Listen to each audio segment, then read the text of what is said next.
Wind turbines are made to turn gusts into energy, but in the process, they can crack from extreme weather. That can be dangerous and expensive. One possible solution? Blades that heal themselves the way blood clotting closes wounds. That's the idea behind a technique created by UWM mechanical engineering professor Ryo Amano and his former graduate student. They embed short lengths of hair-like glass tubing that contain a healing agent into the surface of hollow blades. A powdered catalyst surrounds the glass tubing.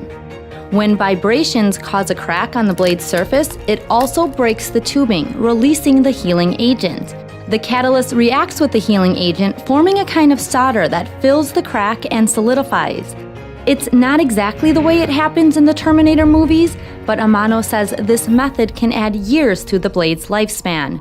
An affordable fix for damaged wind turbines.